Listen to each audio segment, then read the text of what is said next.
ஓம் சிவா திருச்சிற்றம்பலம். தென்னாடுடைய சிவனே போற்றி, எந்நாட்டவர்க்கும் இறைவா போற்றி. அருள்மிகு நால்வர் பொற்றாள் எம் உயிர் துணையே. பெரும்பற்ற புலியூரானை பேசாத நாளெல்லாம் பிறவா நாளே என்ற அருட்சிந்தனையில் இன்றைய தினம் அடியார் பெருமக்களோடு சேர்ந்து சிவபெருமானாருடைய அருள் திறத்தையும் அவருடைய நாமமாகிய நமசிவாய சிவாய நம என்ற மந்திரத்தை நாவினால் நவின்றும் சிந்தையில் தியானித்தும் இந்த நாளை ஒரு நல்ல நாளாக மாற்றும் முயற்சியில் சிறியன் சிவபாலா தொடர்ந்து செயல்பட்டு கொண்டு வருகிறேன். இன்றைய தினம் நாம் சிந்திக்க இருப்பது அருள் திருஞான சம்பந்த பெருமானார் அருளிய ஒரு முதல் திருமுறையிலிருந்து ஒரு பாடலை சிந்திப்பதற்கு சிவபெருமான் இன்று நமக்கு திருவருள் கூட்டியுள்ளார்.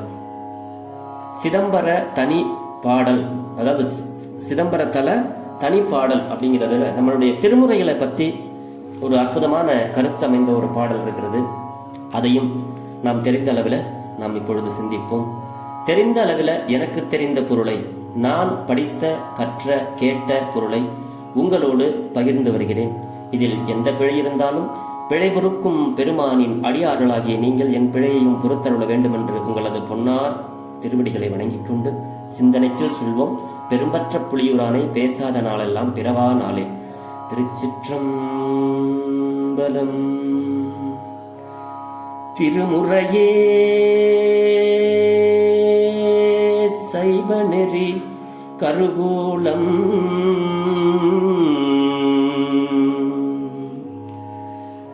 திருமுறையே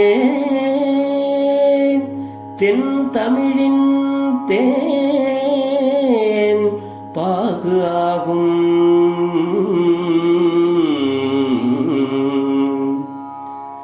திருமுறையே நடராசன் கரம் வருந்த எழுதிய அருள் தெய்வ நூலா.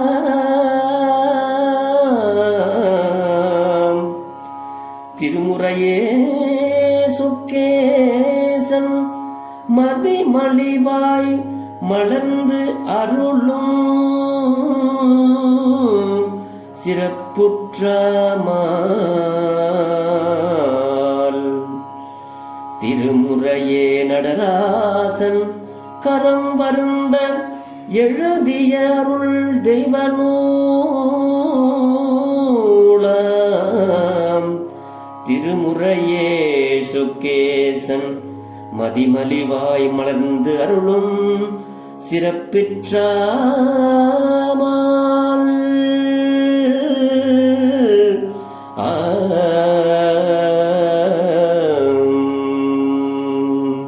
திருச்சிற்றம்பலம். திருமுறையே சைவ நெறி கருகூலம் அப்படிங்கிறார். இந்த 12 திருமுறைகள் தான் சைவ நெறிக்கு ஓர் கரு, அதுதான் கருகூலமாகும் அப்படின்னு இந்த பாட்டில் நமக்கு பொருள் அருளுகிறார்கள். திருமுறைகள் தான் தென்னாட்டின் தேன் பாகு போன்ற இன்பமுடைய தமிழாகும். தென்னாடு பாண்டிய நாடு. அப்படி பாண்டிய நாட்டில் இந்த திருமுறைகளை ஆலவாய் பெருமான் முன்னாடி தேன் பாகு, சுவையான இன்பமுடையது ஆகும் அப்படிங்கிறாரு. திருமுறையே தில்லை அழகிய சிற்றம்பலமுடையான் திரு பொற்கரம் வருந்த எழுதிய அருள் தெய்வ நூலான திருவாசகமாகும் அப்படிங்கிறாரு. மாணிக்கவாசக பெருந்தகையார் சொல்ல சிவபெருமானாரே இறங்கி வந்து அவர் கையை வலிக்க வலிக்க எழுதினாராம். மாணிக்கவாசகர் சொல்ல சிவபெருமான் எழுதிய அருள் தெய்வ நூலாம் இந்த திருவாசகம் அப்படின்னு இந்த திருவாசகத்தை சொல்றாங்க.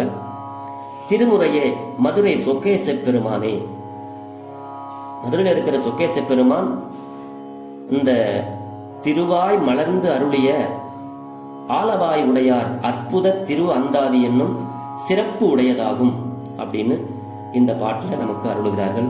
சிவபெருமானே திருக்கரங்களால் எழுதியதும் அவரே திருவாயால் மலர்ந்து அருளிய சிறப்பை விட திருமுறைக்கு நிகரான வேறு ஏதாவது பெருமை எவராலும் பேசிவிட முடியுமா?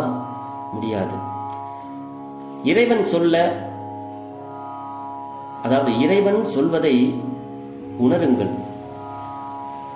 மனிதன் சொல்வதையே அடியோடு விடுத்து 12 திருமுறைகளை படித்து தெளிந்து கொள்ளுங்கள். பகுத்தறிவை வளர்த்து கொள்ளுங்கள். இந்த பிறவியில் இறைவன் யார் என்றே தெரியாமல் வாழ்ந்தோம் என்றால் சாவதும் பிறப்பதும் ஆன்மா இந்த உலக மாயையில் சிக்கி தவித்துக் கொண்டே இருக்கும். ஒருவன் இறந்துவிட்டால் மேலே போய்விட்டார் என்று சொல்லிக் கொள்கிறோம். இறந்தவர் யாரும் கீழ் உலகமாகிய 7 நரகம் 7 உலகம் நரக வேதனையை அனுபவிக்கும் இடம் செல்வார் என்பது விதி. வழிபாடு, இறைநெறி, இறைவன் யார், இறைவன் என்பவன் யார், இது எதுவுமே தெரியாதவர்கள் 7 நரகம் சென்றடைவார்கள். மனிதனால் எழுதப்பட்ட பாடல்கள் அனைத்தும் இன்று நினைவில் வைத்திருக்கிறோம். சினிமா பாடல்கள்லாம் நிறைய மனசுல வச்சிருக்கோம். நாளை மறந்து விடுகிறோம். ஆனால் 4ஆம் நூற்றாண்டிலேயே பாடப்பெற்ற பாடல்கள் இந்த 12 திருமுறைகளாகும். இன்னைக்கு நிறைய கவிஞர்கள் எல்லாம் வந்துவிட்டார்கள். ஆனால் இறைவனை நேரில் கண்ட அருளாளர்கள் 4ஆம் நூற்றாண்டில் இருந்து நமக்கெல்லாம் வாழ்க்கை நெறியை நமக்கெல்லாம் 12 திருமுறைகள் என்ற இந்த தெய்வ நூலில் இருந்து நமக்கெல்லாம் அருளி செய்திருக்கிறார்கள். இவை அனைத்தும் சிவபெருமானால் பாடப்பட்டவையே ஆகும். சிவபெருமான் கைச்சாத்திட்ட பாடல்களாகும். சிவபெருமான் உள்நின்று உணர்த்த அருளாளர்கள் பாடப்பட்டவை ஆகும் இந்த 12 திருமுறைகள். ஆகையால் தான் இந்த 21ஆம் நூற்றாண்டிலும் நாம் பாடி பல பயன்களை பெற்று வருகிறோம். ஆக 12 திருமுறைகளை வாயார பாடுவோம், புண்ணியம் பெறுவோம். திருச்சிற்றம்பலம் அப்படின்னு சொல்லி பெரும்பற்ற புலியூரானே பேசாத நாளெல்லாம் பிறவா நாளே என்ற சிந்தனையில தெரிந்து மகிழ்வோம் அப்படின்னு ஒரு சிறிய குறிப்பையும் உங்களோடு பகிர்கிறேன்.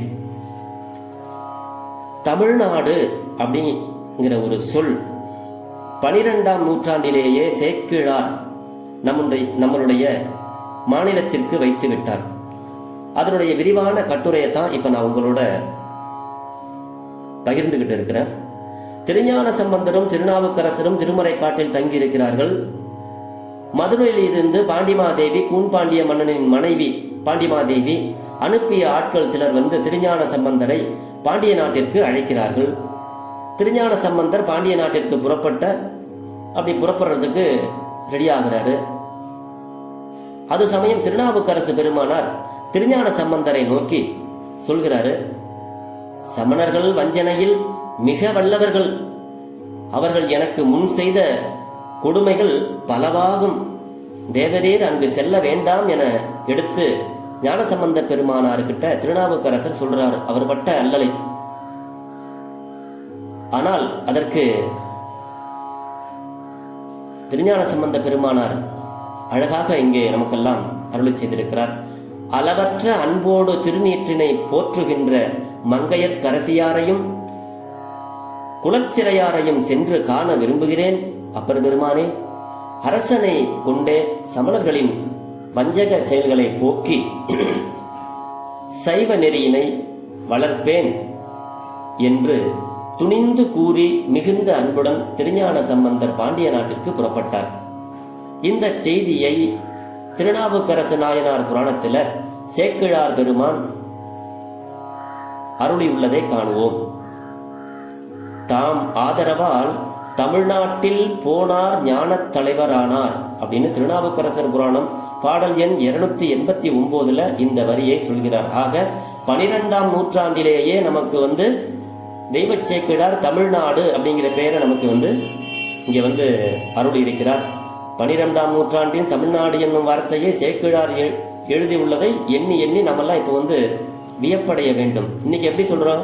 சென்னை மாகாணம், மெட்ராஸ் ஸ்டேட் என்னும் நம்மளுடைய மாநிலத்தின் பெயர் தமிழ்நாடு என்பதை 8 நூற்றாண்டுகளுக்கு முன்னரே 12வது தமிழ் வேதம் இயம்பி நிற்பதை அறிந்து மகிழ்வோமாக. ஆக திருமுறைகளில் இல்லாத கருத்துக்கள் இந்த உலகில் எதுவுமே இல்லை. திருமுறைகளை ஓதுவோம், தீதின்றி வாழ்வோம் என்று பெருமானாரை இணைந்து ஞானசம்பந்த பெருமானார் அருளிய ஒரு அற்புதமான பாடலை இப்பொழுது எனக்கு தெரிந்த அளவில் நான் உங்களோடு பகிர்ந்து போகிறேன். பிழை ஏது இருந்தாலும் பிழை பொறுக்கும் பெருமானின் அடியார்களாகி நீங்கள் என் பிழையை பொறுத்தருள வேண்டும். இந்த பாடல் நம்மளுடைய மன இறுக்கம், அதாவது இப்போ டென்ஷனாக இருக்குன்னு சொல்கிறோம் இல்லையா, அந்த டென்ஷனை எல்லாம் போக்குறதுக்கு என்ன வழி அப்படிங்கிறதுக்கு நமக்கு ஞானசம்பந்த பெருமானார் அருளி உள்ள இந்த அற்புதமான முதல் திருமுறை பாடல் பசுபதீச்சரம் என்ற தலத்தில் அருளி செய்த பாடல் இது. திருச்சிற்றம்பலம்.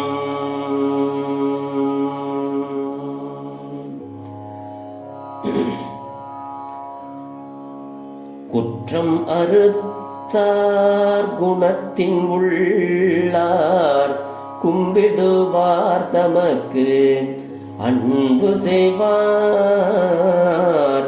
குற்றம் அறுத்தார் குணத்தின் உள்ளார் கும்பிடுவார் தமக்கு அன்பு செய்வார். ஒற்றை விடையினார் ஒற்றை விடையினார் நெற்றிக்கண்ணார் உரைப்பதியாகும் செறிகொள் மாடம் உரைப்பதியாகும் செறிகொள் மாடம். சுற்றிய வாசலின் மாதர் விழா சொற்கவி பாட நிதானம் நல்க. பற்றிய கையினர் வாழும் ஆவூர் பசுபதி ஈச்சரம் பாடு நாவே. பற்றிய கையினர் வாழும் ஆவூர் பசுபதி ஈச்சரம் பாடு நாவே. பசுபதி ஈச்சரம் பாடு நாவே.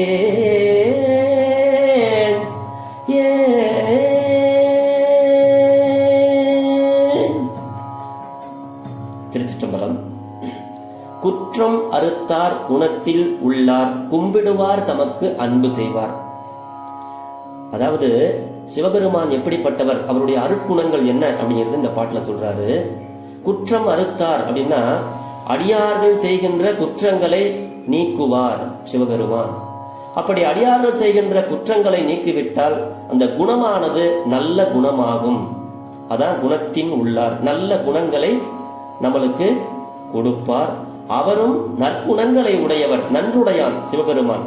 நம்ம செய்த குற்றங்களை எல்லாம் நீக்கியவரும் நல்ல குணங்களை உடையவர்களிடம் எழுந்தருளி இருப்பவரும். அப்ப குற்றத்தை அறுத்துட்டாருன்னா நம்ம கிட்ட நல்ல குணங்கள் வரும் அப்படிங்கிறது இங்க குறிப்பிடுகிறார். அப்படி நல்ல குணங்களை உடையவர்களிடம் கும்பிடுவார். அப்படி நல்ல குணங்கள் இருந்தா இறைவனை வழிபடுவார்கள், கும்பிடுவார்கள். அப்படி கும்பிடுகிறவர்கள் தமக்கு அன்பு செய்வார் சிவபெருமான் அப்படிங்கிறாரு. நற்குணங்கள் உடையவர்களிடம் எழுந்தருளி இருப்பவரும், அதான் சொல்றாரு, தம்மை வணங்குபவர்களுக்கு அன்பு செய்பவரும். அன்பே சிவம், அதான் அன்பு செய்பவரும் அப்படின்னு, அன்பு செய்பவர் அப்படின்னு ஞானசம்பந்த பெருமானார் நமக்கெல்லாம் அருளுகிறார். அப்படிப்பட்ட பெருமான் காலையை வாகனமாக உடையவரும் நெற்றிக்கண்ணை உடையவருமாகிய சிவபெருமான் உறையும் தலம் ஆவூர் என்று சொல்லப்படுகின்ற தலம். இந்த தலம் மாட மாளிகைகளின் வாசல்ல விழா காலங்கள்ல பெண்களெல்லாம் சேர்ந்து சிவபெருமானாருடைய புகழை, இந்த திருமுறை பாடல்களை அங்கே பாடுவார்களாம். அதைதான் இந்த பாடல்ல சொல்றாரு, அழகா நமக்கெல்லாம் சொல்றாரு. சுற்றிய வாசலின் மாதர் விழா சொற்கவி பாட நிதானம் நல்க அப்படிங்கிறாரு. பெண்கள் எல்லாம் சேர்ந்த திருமுறைகளை பாடுவார்களாம் இந்த தலத்துல, ஆவூர் என்ற தலத்துல. அப்படி புகழ்ந்து கவி பாட கேட்டு செல்பவர்கள் பொற்காசுகளை வழங்க.